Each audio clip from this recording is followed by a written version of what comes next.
Yo los voy a invitar por un momento a Juan, capítulo 16, versículo 33.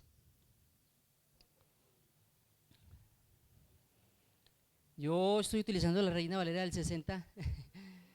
Bueno, me gusta decir la versión para que ustedes tengan presente. No es que una sea más santa que la otra. No es por eso, sino por la cuestión de las traducciones. ¿Qué dice Juan 16, versículo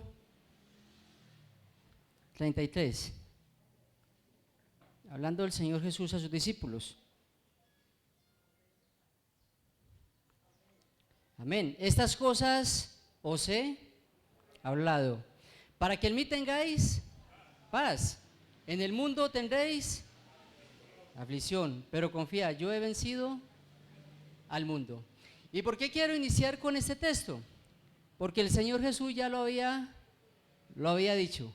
Acá está hablando con los discípulos, unos versículos atrás les dice que iban a ser esparcidos, que iban a ser dispersados después de su muerte. También les dice que iban a ser entregados a las sinagogas, iban a ser presos y toda una cantidad de cosas que los discípulos iban a ¿qué? Iban a sufrir.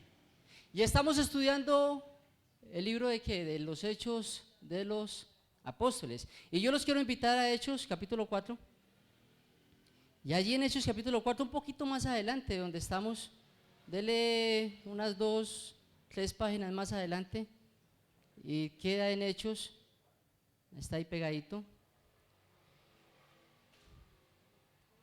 Y este libro se ha caracterizado por el mover del Espíritu Santo, por el crecimiento de la iglesia, cómo la iglesia empezó en el primer siglo, la iglesia cristiana, cómo después de que el Señor Jesucristo deja a sus discípulos, estos reciben el poder del Espíritu Santo, llega el Espíritu Santo sobre ellos, Hechos capítulo 2, cumpliéndose la promesa, y cómo empieza un desarrollo de la iglesia, cómo empieza a crecer a través del testimonio, a través del amor que ellos tenían unos por los otros, y no solo eso, a través de los milagros que Dios estaba haciendo a través de ellos. Pero es curioso que en el capítulo 4, después del apóstol Juan y Pedro, en el poder del Espíritu Santo, se sana un cojo, un hombre que estaba tendido en su lecho. Y en ese capítulo 4 ya encontramos que hay oposición de los líderes religiosos de la época.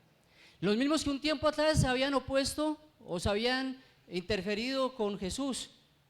Los mismos que habían llevado a la condenación a Cristo se levantan y vienen a confrontar ¿a quién? A los discípulos. Y de eso quiero hablarles en esta mañana. Quiero hablarles de testificando en medio de la adversidad. Testificando de Cristo en medio de los problemas, en medio de la situación. Y en un tiempo como el que estamos viviendo, donde a lo bueno le dicen y a lo malo lo llaman bueno. Donde estamos viviendo con una generación estilo camaleón, y me perdonan porque cambian de color cada momento. Hoy no saben qué son, mañana son otra cosa, y en cada instante, hoy quiero ser esto, mañana quiero ser lo otro. La iglesia está comprometida y usted y yo tenemos que estar dispuestos a hacer frente a todas estas situaciones. Y eso de los apóstoles no es lo menos.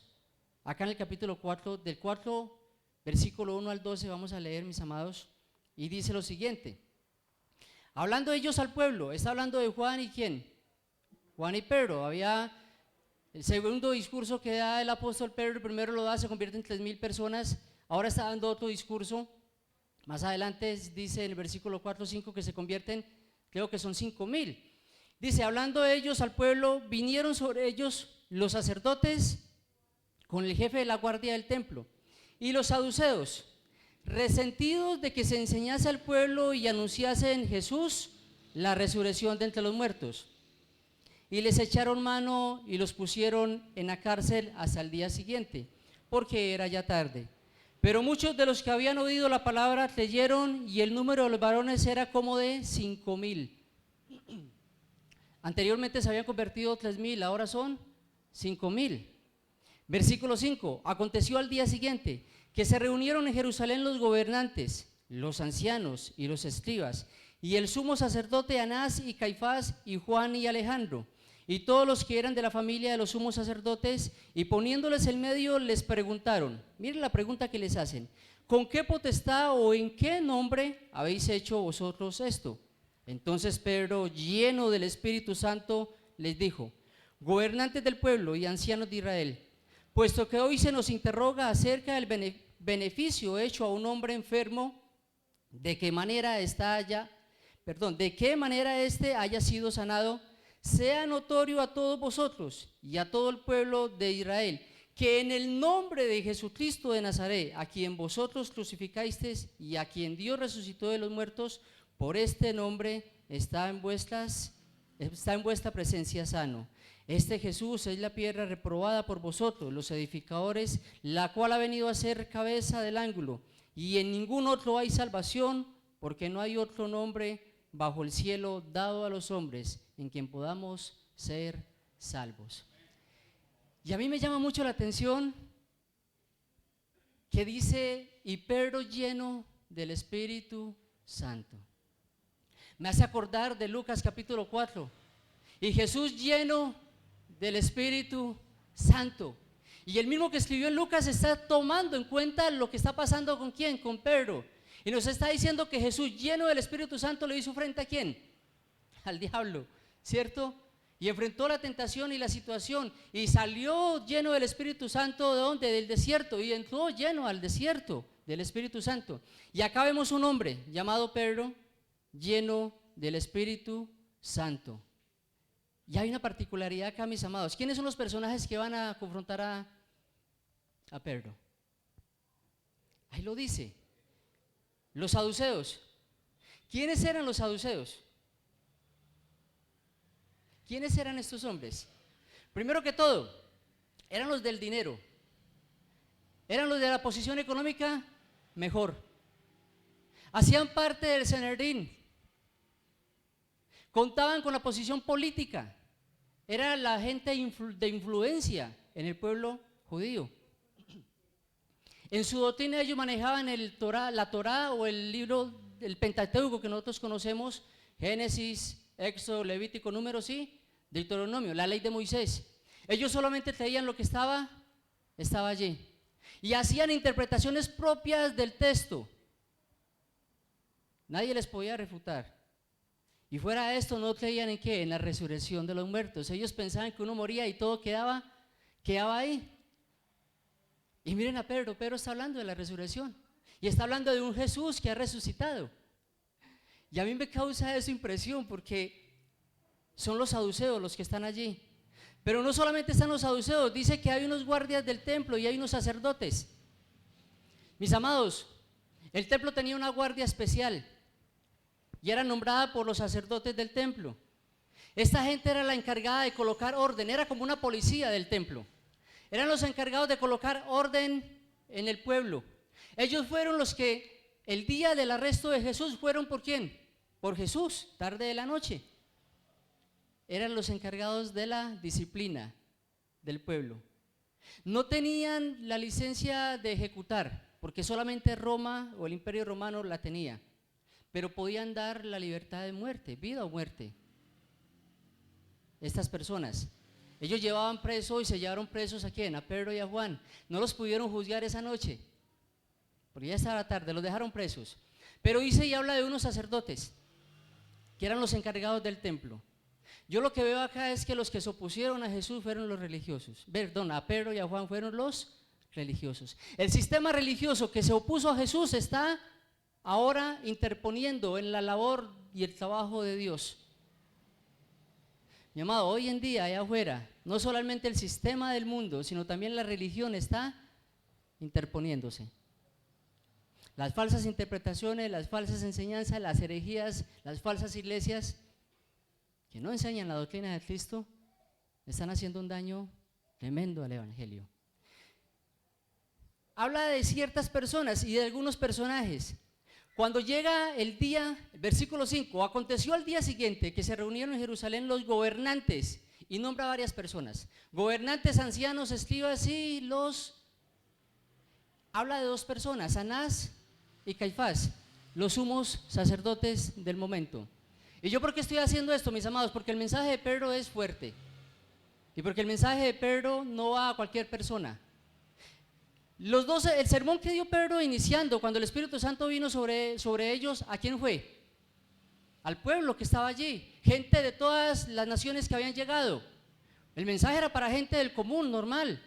Luego le predica a gente judía, al pueblo que estaba allí en el templo reunidos cuando se sana al paralítico, que dice que más adelante dice que son 5,000 que se convierten, pero acá no está delante del pueblo. Pero acá no está delante de personas como usted y como yo, está delante de los líderes judíos, está delante de los fariseos, los escribas, los saduceos, los gobernantes de Israel, las personas que tenían la libertad de darle vida o muerte a estos hombres, como lo hicieron con Jesús. Ellos fueron los que condenaron a Cristo. Y acá está Pedro levantándose delante de ellos. Y acá es donde digo yo, wow, Señor bendito, testificando en medio de la adversidad, testificando en medio de la oposición. La iglesia hoy en día se le olvidó que Cristo es el Rey y el Señor del mundo, y el Rey y el Señor de la iglesia. Y como decía la pastora ahora, hemos olvidado todo esto. Lo hemos olvidado. Y ya nos da pena que en el trabajo digan, es evangélico. Nos da temor que en el trabajo se den cuenta que adoramos a Jesús. Y eso que vivimos en un contexto donde no corremos peligro. Vivimos en un contexto donde a usted no lo van a matar ni lo van a juzgar. ¿Por qué? Por ser cristiano. Vivimos en un contexto donde aún podemos predicar y enseñar el evangelio. El apóstol Pedro acá corría peligro, ¿qué? Su vida. Así de sencillo. Su vida corría peligro.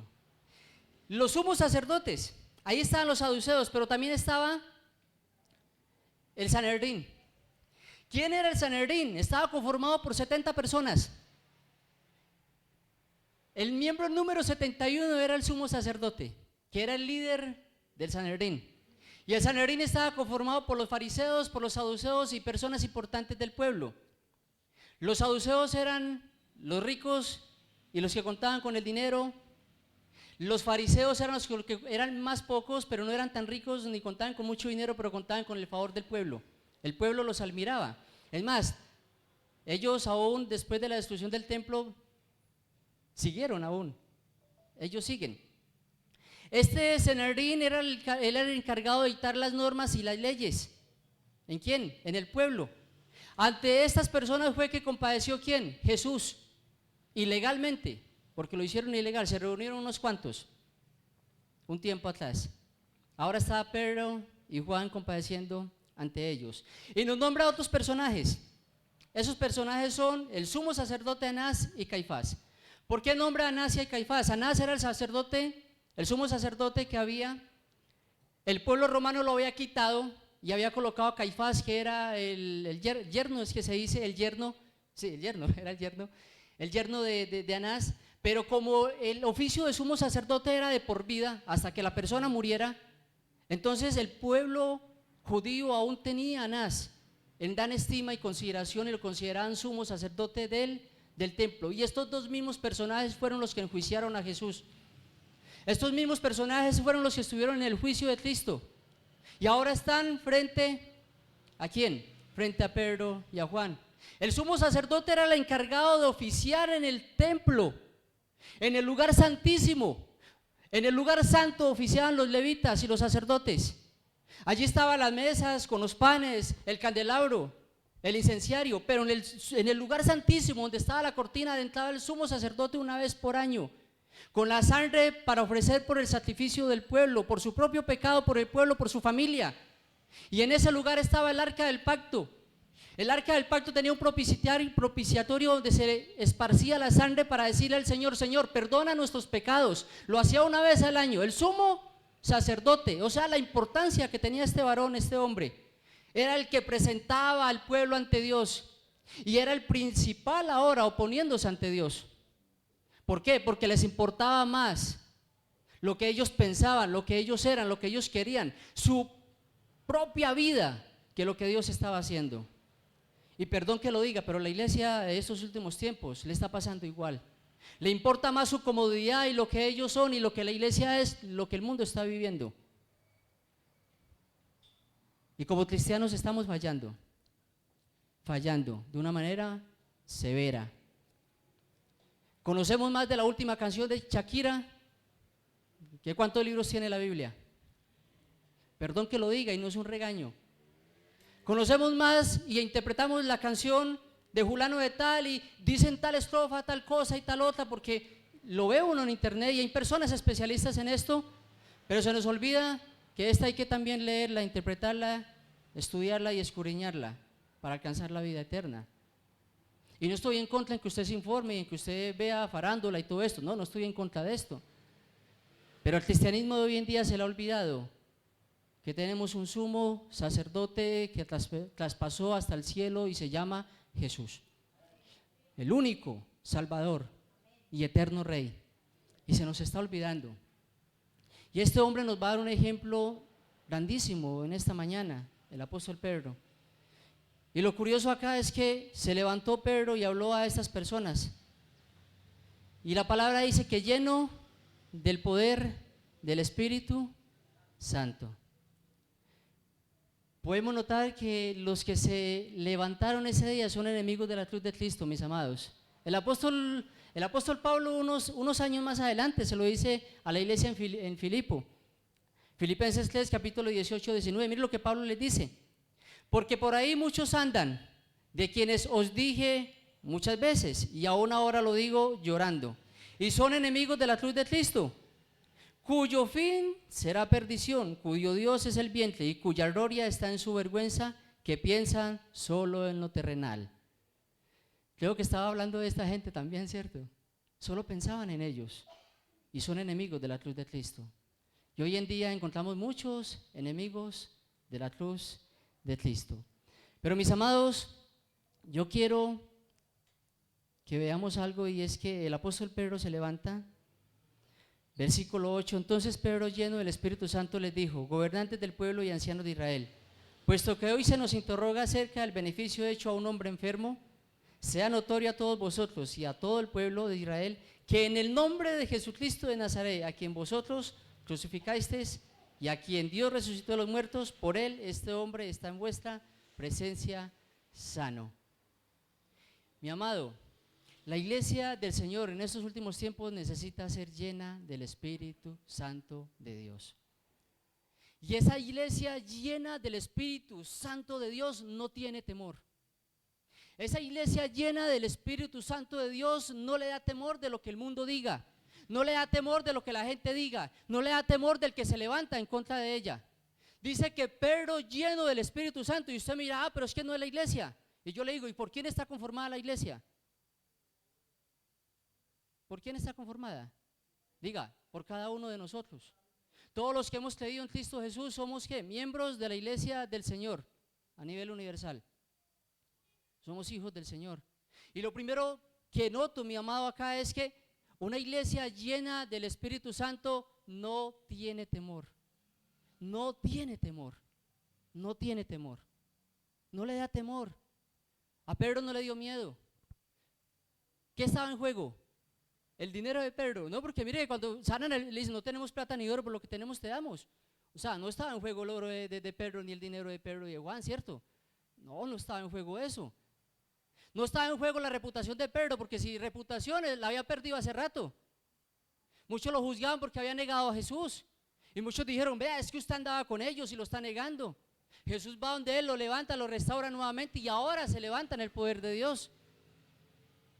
Es más adelante le dan razón de que estuvo con Jesús y que no fueron personas preparadas. Pero este hombre se levanta sin temor, lleno del Espíritu de Dios. Eso es algo que a la iglesia hoy en día le ha faltado y nos falta. Nos da temor. Nos da temor. En esos días yo me acordaba del hermano Oscar, perdón que lo nombre, está ahí, el hermano Oscar. Con la empresa que yo trabajo me dan una ruta para visitar negocios y resulta que en la lista de los negocios me resultaba una dirección y yo busqué esa dirección. La dirección me daba por acá arriba por el por el Inter de la 50.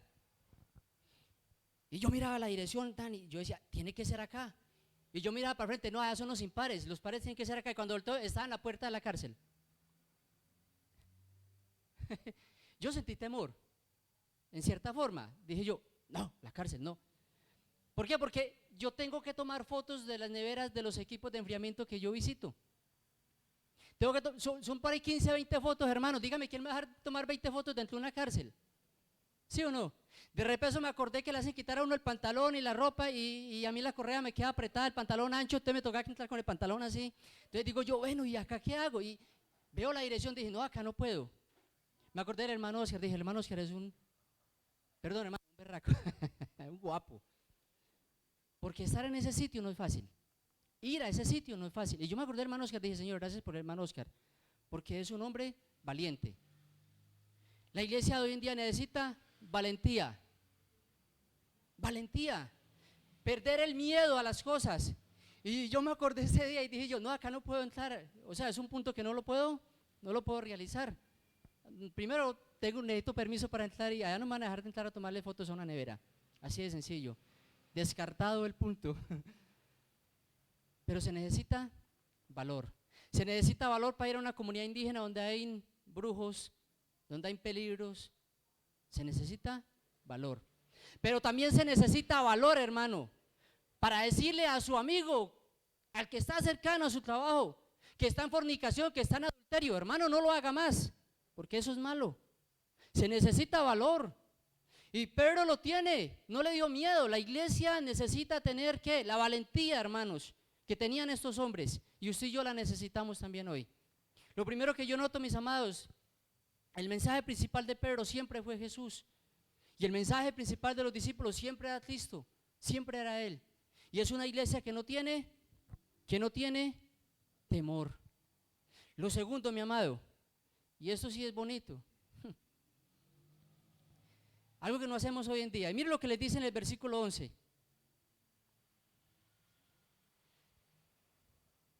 Este Jesús es la piedra reprobada por los edificadores, la cual ha venido a ser cabeza del ángulo. Perdón, me salté un texto. Estoy en 11, sí. No, 10 parte B, les dice, a quien vosotros crucificasteis y a quien Dios resucitó de los muertos, por él este hombre está en vuestra presencia sano. Versículo 11, este Jesús es la piedra reprobada por vosotros, los edificadores, la cual ha venido a ser cabeza del ángulo. Mi amado, una iglesia llena del Espíritu Santo, que no tiene temor, mis amados, es una iglesia que confronta. Una iglesia que ¿qué? Que confronta. Y confronta el pecado del mundo. El apóstol Pedro, ¿qué les está diciendo? Ustedes lo mataron. Una acusación fuerte, ¿cierto, hermano Oscar? ¿Ustedes lo qué? Lo mataron. Sí, hermano, para allá vamos. ¿Ustedes lo qué? Lo mataron. La iglesia de Jesús debe confrontar el pecado. Debe confrontar la situación que se está viviendo. Estamos viviendo en un tiempo difícil, demasiado difícil. El Senedrín en ese tiempo era como el Senado en nuestro país, ¿cierto? Bueno, ahí hay unos buenos para nada, acá también. Hay de todo, ¿cierto? Bueno, perdón que lo diga, pero en la viña del Señor se ve de todo y en el mundo también. Entonces, Él está confrontando al sistema religioso, pero también está confrontando lo que se está viviendo y confronta el pecado de estas personas. ¿Y cuál fue el pecado de ellos? Que rechazaron a Jesús. ¿Que rechazaron a quién? Rechazaron a Cristo. Yo le pregunto, ¿cuál es el pecado por que se está condenando el mundo? Están rechazando al Señor. Hoy alguien se quiere casar con un delfín, al otro día quiere ser el amante de un camión. Perdón que lo diga, pero así pasa. Vi por ahí una noticia donde una mujer se casó con un camión hace un tiempo atrás, se divorció, ahorita se está casada con un avión. No se les puede decir nada porque eso es lo que yo pienso, pero no, o sea, yo tengo que pensar diferente a ellos. Pero la iglesia debe confrontar y debe confrontar lo malo. Hay una señora que escrituró el sol Ahorita vamos a tener que empezar a pagarle por el calor del sol. No sé quién ahorita vaya a una notaría y diga que es el dueño del Nevado del Ruiz para cobrar los daños y los prejuicios cuando explote, ¿cierto? Entonces, hay cosas que están pasando. Hay cosas que están sucediendo en el mundo. Hay una generación que se está levantando que no quiere conocer de Dios y mucho más no quiere ser confrontada con su pecado. ¿Por qué? Porque a lo bueno lo llaman y a lo malo lo llaman bueno. El criar a un hijo con ética y con valores es malo porque los estamos obligando. El criar a un hijo para que buenos días, hermano, diga buenos días, muchas gracias, como nos criaron a nosotros, buenos días, muchas gracias, hasta luego. ¿Cómo está? No, muy bien, muchas gracias. Que mi mamá le mandó a decir que le fíe 500 de cebolla. Así en la tienda. Pero nos criaron con valores. Nos enseñaron un Dios. Hoy no quieren conocer de ese Dios. Porque ese Dios los oprime. Pero la iglesia del Señor, ¿qué está haciendo? Muchos de nosotros los estamos apoyando. Y estamos diciendo, ay, ellos son libres de hacer como ellos quieran. Qué pesar, y sí, qué pesar, porque si no conocen de Cristo se van a perder, y si no conocen de Jesús se van a perder. Pero una iglesia llena del Espíritu Santo confronta el pecado del hombre, confronta el pecado individual y confronta el pecado de una nación. ¿Cuál es el pecado de esta nación? Además de la idolatría, que todos se lo roban. Cargan un chiro para robarse un mojado en la calle. Sencillo. Levantan una obra para hacerla e invierten una cantidad de plata y duran 2, 3 años para terminarla y no la terminan en muchas partes. ¿Por qué? Porque la corrupción es demasiada, demasiada. No sabe uno qué hacer. Seguimos confiando en Cristo. Es el único que trae la solución a todo esto. Pero y el pecado de la nación tiene que ser confrontado. Colombia sufre por la corrupción, demasiado. El pecado de una familia tiene que ser confrontado. El pecado de la persona que está a su lado debe ser confrontado. Bueno, con amor, porque la Biblia dice que lo confrontemos con amor. Hay que hacer la excepción acá, mis amados. Pero compaginamos con el pecado y compartimos con el pecado y no decimos nada. Compañeros de trabajo que nos incitan a robar y a hacer lo malo y nosotros, ay no, chino, no. Digan, no, hermano, de una, yo no soy un ladrón. Si usted quiere ser un ladrón, allá usted piérdase. Pero yo no soy un ladrón. Ni tampoco quiero fallarle a mi Dios. Esa es la iglesia que Pedro nos muestra. Una iglesia llena del poder del Espíritu Santo, no tiene temor y confronta el pecado. Confronta el pecado. En medio de la adversidad, Pedro se levantó y no le importó. No le importó. No le importó, mis amados. Las primeras persecuciones fueron por el pueblo, después el Imperio Romano los persigue. Años 64, 68 se levantó Nerón.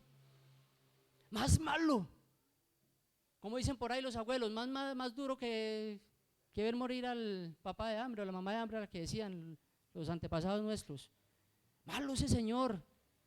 Este hombre era feliz matando cristianos. Bajo el imperio de Nerón muere Pedro. ¿Y muere quién? Pablo. Pedro es crucificado con la cabeza hacia abajo en una cruz en X. Y Pablo es decapitado en el año 68, aproximadamente después de Cristo, en Roma, bajo el imperio de Nerón. Se levanta este hombre, malo. Pero los que primero se levantaron fueron los religiosos de la época. Los que primero se levantaron fue la iglesia que estaba en ese tiempo. O de la iglesia no, el sistema religioso. Y Pedro se levanta y les dice, ustedes están fallando. Como vinieron fallando desde que Jesús vino, siguen fallando. Ustedes han rechazado a Jesús, la piedra angular. Y la piedra angular en una construcción, mis amados, era la piedra principal que se colocaba. Era la piedra primaria, la primera piedra que se colocaba y encima iban las otras para guiar y sostener. Era la que unía los bordes o los muros. En un arco hecho por piedra era la piedra del medio la que unía las otras para que no se cayesen. O sea, era la piedra principal de la construcción o de la edificación. Y Pedro les está diciendo, es que es Jesús, Jesús. La piedra principal de la religión que ustedes tienen es Jesús. La fe principal no son sus interpretaciones propias o privadas de la Torá o de la palabra. No son sus creencias. La base es Jesús, la base de todo. Y Pedro les está diciendo, pero ustedes lo rechazaron. Mi amado, la iglesia hoy de Cristo está rechazando a Jesús por seguir falsas enseñanzas. Y el mundo allá afuera está rechazando a Jesús por seguir sus propios deseos y sus propias cosas. Y no quieren ser confrontados con la verdad de Dios. Y tercero, mis amados, para terminar, Pedro nos enseña que una iglesia llena del Espíritu Santo, llena del poder de Dios, testifica de Jesús. Y acá yo quiero hacer un paréntesis bastante grande. ¿De qué estamos hablando usted y de qué estamos hablando? ¿De qué hablamos nosotros, hermano? ¿De quién hablamos? ¿De quién tenemos que hablar? No le digo que no hable de política, ni que no hable de deportes, que no hable del fútbol, porque a mí me gusta el fútbol y todo, la política, bueno, un poquito, ¿cierto, Juan? El Quindío me fascina, el deporte es Quindío. Esta semana entró en polémica, pero bueno, ¿cómo es que pitan eso, Juan? Pero hermanos, no le estoy diciendo que no hablen de eso, pero el mensaje central de la iglesia se llama Jesús. El mensaje central de un hijo de Dios se llama Cristo. El mensaje central de un predicador del Señor es Jesús. No es ninguna otra cosa, no es prosperidad, no es beneficio, no es que usted va a tener carro, beca, casa, no, es Jesús y la salvación en Cristo.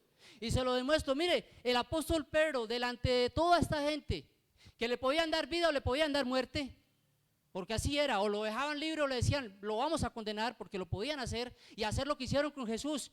¿O a quién le preguntó Pilatos? ¿A quién le preguntó? ¿Qué quieren que haga con él? O suelto a este que es un delincuente y era un celote, a Barrabás, el mercenario de la época, porque pertenecía a un grupo llamado los celotes, porque estaban los celotes, los esenios, los herodianos, los fariseos, habían varios, y esta hacía parte de los celotes, donde posiblemente también Judas Iscariote también posiblemente era parte de ellos. ¿A quién soltamos? Y los primeros que levantaron la voz, ¿quiénes fueron? Los sacerdotes y el sumo sacerdote Anás, que estaba allí, Caifás. Barrabás, suéltanos a Barrabás. Soltaron a Barrabás. ¿Y qué hago con este? Crucifícalo. Ellos sabían que el poder de la muerte de Jesús estaba en manos ¿de quién? De Poncio Pilatos, pero Poncio Pilatos se lavó las manos y dijo, esta sangre cae sobre vosotros, sobre todos ustedes. Y ante esa gente estaba Pedro diciéndoles, ustedes lo mataron, ustedes lo crucificaron. Y sabe que cometieron un grave error, sabe que se equivocaron, porque es la piedra angular de la edificación, es la piedra base fundamental de la fe. No son sus tradiciones, no son sus interpretaciones, no es lo que usted piensa, ni lo que ustedes piensan, es Él, llamado Jesús. Una iglesia llena del poder de Dios testifica de Cristo. Y mire lo que dice Pedro en el versículo 11, este Jesús es la piedra reprobada por vosotros, los edificadores, la cual ha venido a ser cabeza del ángulo. Y el 12, y en ninguno, ¿en quién? En ninguno otro hay salvación, porque no hay otro nombre bajo el cielo dado a los hombres en quien podamos ser salvos.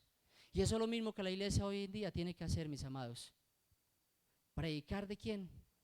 Predicar de Cristo. Ese es el llamado que usted y yo tenemos, predicar de Jesús, dar a conocer las buenas nuevas del Evangelio, dar a conocer al Mesías, aquel que vino a esta tierra, al que nació de una virgen. Adoramos al que nació, no al que lo dio a luz, ¿cierto? A este recién nacido, a este niño que creció, que vivió una vida santa, que sanó, que curó enfermos, que dio libertad a los endemoniados. Ese Jesús, que un día fue a la cruz y pagó ¿por quién? Por usted y por mí. Y que fue al cielo, mi amado, a justificarnos ante el Padre y a decir, ellos que han creído en mí, ellos que han creído en mí son salvos. Y Juan 3:16 lo dice. Y Juan capítulo 1, versículo 11 al 12 lo dice. Y el apóstol Pablo en Efesios capítulo 2, versículo 1 al 8 lo dice y lo enseña. Y el Nuevo Testamento nos habla de esto, de un Jesús que da salvación. Y no hay otro en quien podamos ser salvos. No hay otro. No es en un sistema político, no es en una globalización que se esté dando, no es en un sistema religioso, no es una iglesia, no es un sacerdote, no es un pastor.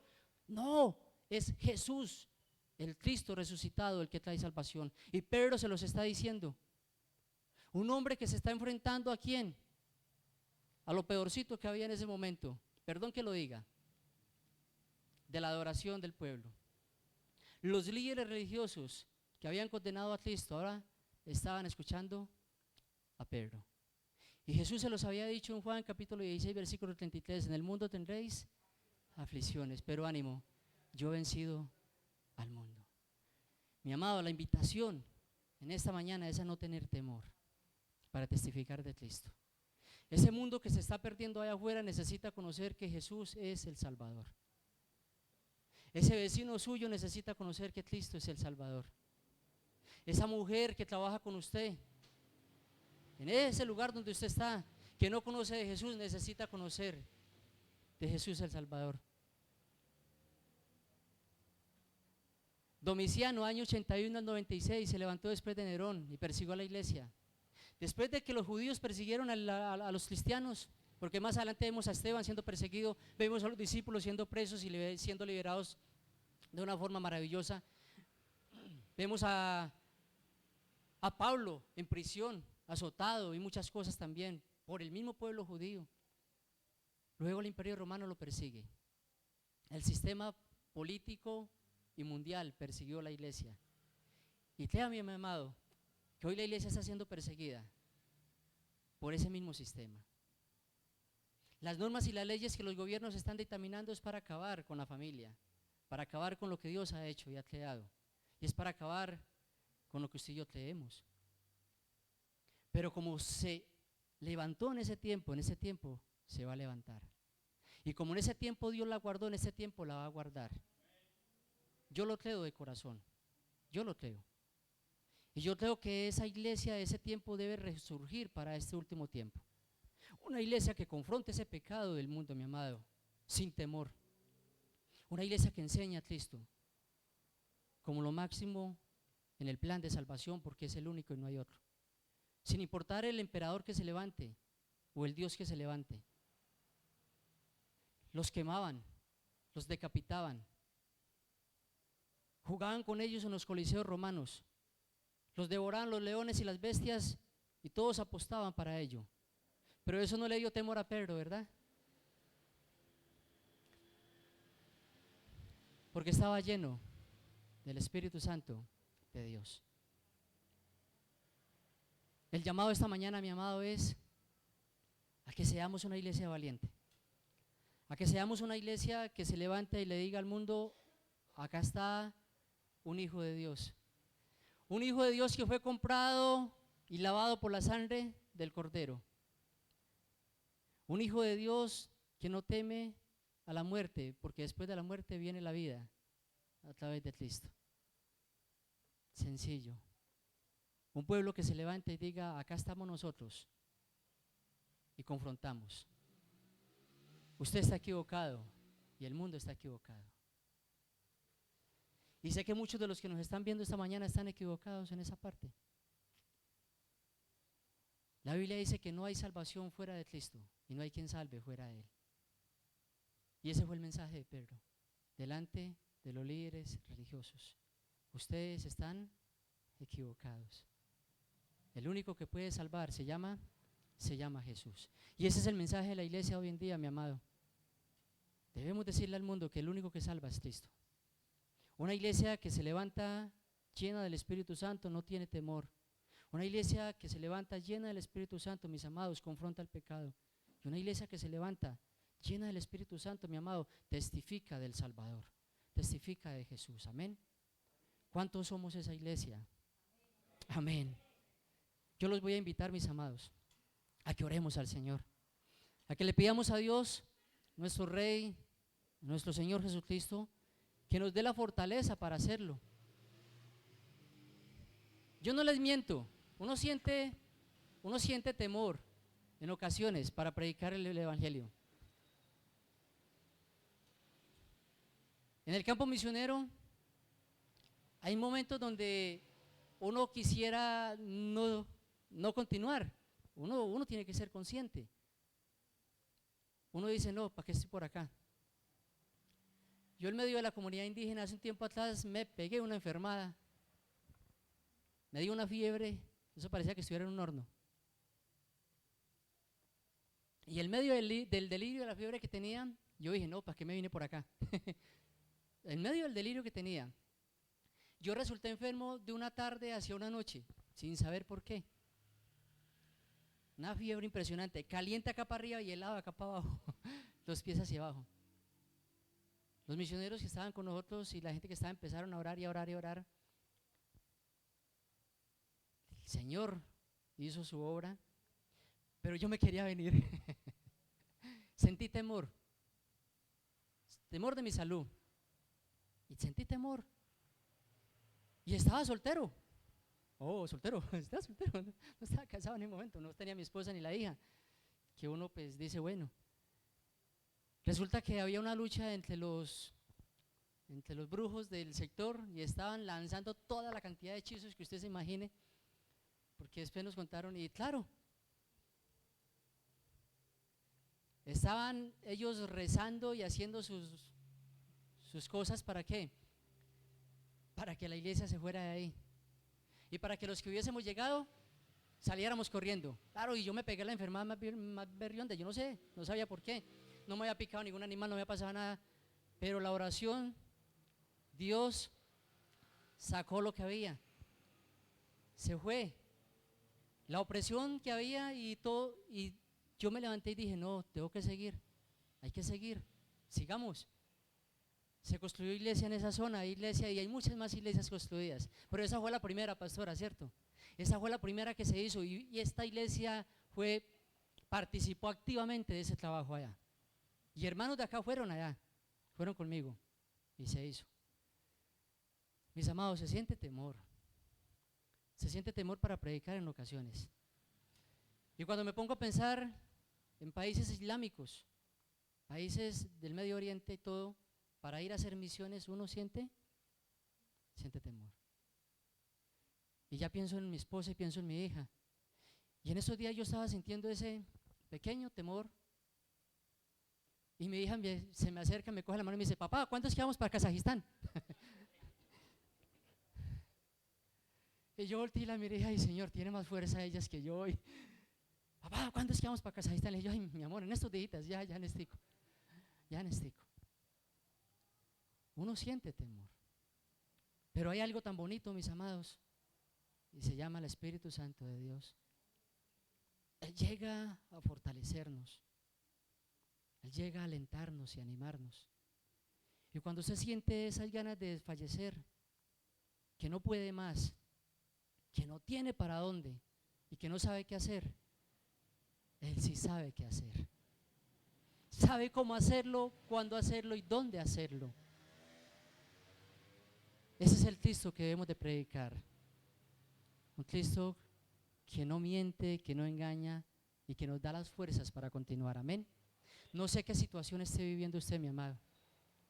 No sé por qué está pasando, pero Él nos da el valor para continuar.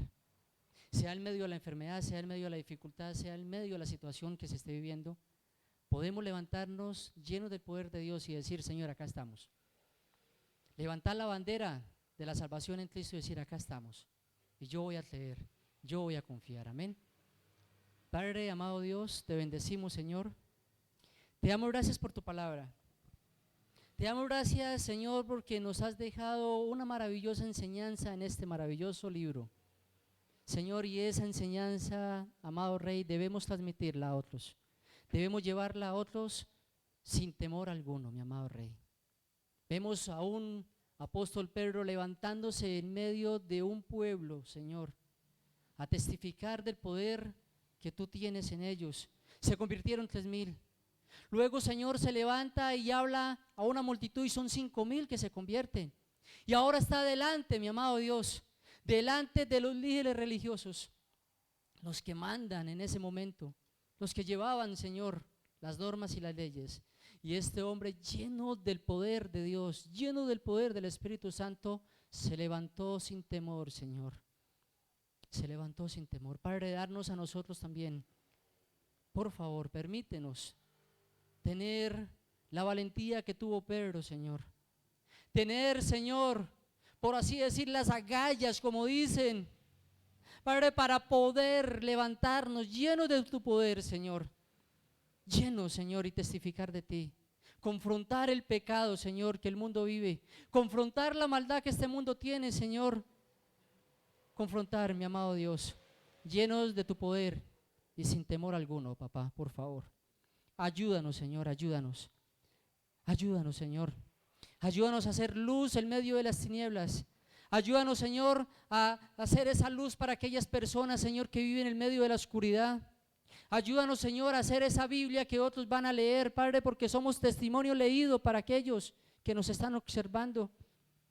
Ayúdanos a ser de bendición en el barrio en que estamos. Ayúdanos a ser de bendición, Señor, por favor, en medio del lugar donde laboramos o trabajamos, Señor. En medio de nuestros amigos, en medio de la familia, en medio del deporte que practicamos. Padre, por favor, ayúdanos a ser testimonio fiel y firme, sin tener temor, Señor. Que tu Santo Espíritu, Señor, nos invada, nos inunde, Señor, nos llene. Llénanos de tu presencia para hacerlo, mi amado Rey. Ayúdanos a vivir una vida de santidad, Señor, dedicada a ti, completamente para ti, Señor. Y que los demás puedan ver, observar que somos diferentes. No porque vivimos de una manera, Señor, diferente a ellos, porque tenemos una casa, no, Señor, diferente, sino porque tenemos un Dios vivo y es diferente al que ellos tienen. Porque practicamos, Señor, y vivimos una fe la cual es diferente a la que ellos tienen, Señor. Padre, enséñanos y ayúdanos, Padre, por favor. Ayúdanos, Señor. Danos las fuerzas para testificar de ti, amado Jesús. Danos las fuerzas, Señor. Danos las fuerzas, mi amado Rey. Padre, gracias por lo que has hecho. Gracias por lo que estás haciendo en nuestras vidas, Señor. Y gracias porque sabemos que eres tú, Señor, el que estás en control de todo. Padre, bendigo la iglesia, bendigo a mis hermanos. Los bendigo en el nombre poderoso de Cristo Jesús. Y te pido, Señor, que sea la situación que se esté viviendo, seas tú, Señor, ayudándoles a salir de ella, trayendo paz a sus corazones, trayendo tranquilidad, Señor, a sus vidas, por favor. Que podamos entender que en ti tenemos una respuesta, Señor amado, y que tú eres la solución, mi amado Dios, a cada necesidad, a cada dificultad y a cada problema que se nos presente. Padre, así como la iglesia del primer siglo lo hizo, que podamos hacerlo nosotros en este tiempo, Señor, porque este mundo necesita una iglesia que se pare firme ante Él, Señor. Una iglesia que no le dé miedo, Señor. Una iglesia que lo confronte y que le diga que va por mal camino y se está perdiendo. Este sistema necesita, Señor, una iglesia que se pare llena del poder del Espíritu Santo, mi amado Rey. Ayúdanos, por favor, a hacer esa iglesia, Señor, en el nombre poderoso de Cristo Jesús. Amén.